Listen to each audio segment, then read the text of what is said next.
各位，你有没有遇过那种人，圣经背得比你熟，讲道听得比你多，但是他的生活却让你怀疑，你确定你信的是同一位神吗？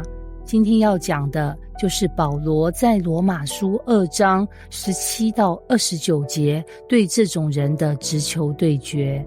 知道真理不等于活在真理，而且这不是只有古代犹太人的问题，可能也是你的。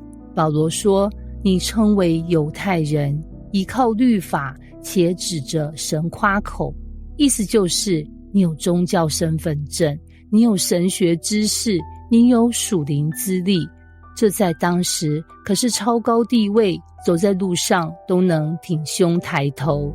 就像今天有人说，我从小在教会长大，读过神学院，圣经我读过50遍，听起来很屌，对吧？但保罗接下来的话让这种人完全坐不住。保罗直接开问，你教导别人的时候不教导自己吗？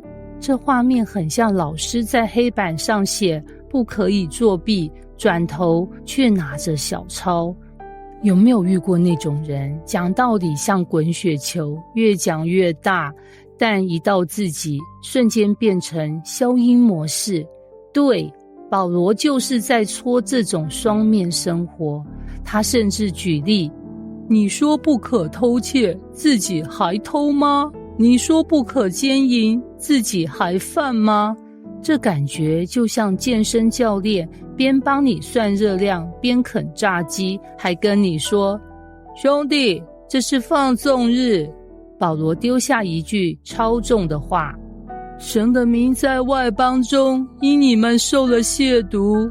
哇，这就是灵魂暴击，意思是你的行为让别人误会神的品格。就像一间餐厅，老板明明超好，但外场服务员脸臭到客人不敢进门，客人最后不是讨厌服务员，是直接封锁整家店。保罗把话说更白，你若是行律法的，割礼固然与你有益，若是犯律法的，你的割礼就算不得割礼。翻成今天的话就是，你有洗礼证书，有服事记录表，但如果生活不符合信仰，那就是一张泡水的纸。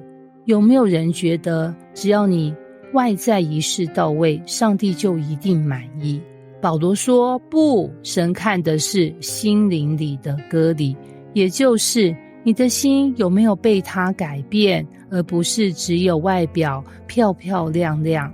保罗的结论很炸，外面做的不是犹太人，外面肉身的割礼也不是真割礼，唯有里面做的才是真犹太人，心里的割礼才是圣灵的工作。这句话对当时那些以宗教身份自豪的人，等于在他们的荣耀墙上喷漆写假的。有些人以为我有在教会服侍，我就是 VIP 信徒，结果神说，你是不是 VIP， 看的是你心里有没有我的印记，不是你手上那张会员卡。这段经文不是叫我们去怀疑别人的信心，而是先检查自己的。因为当我们的信仰只剩外在形式，却没有内在真实，我们就可能成为别人远离神的理由，而不是吸引他们的原因。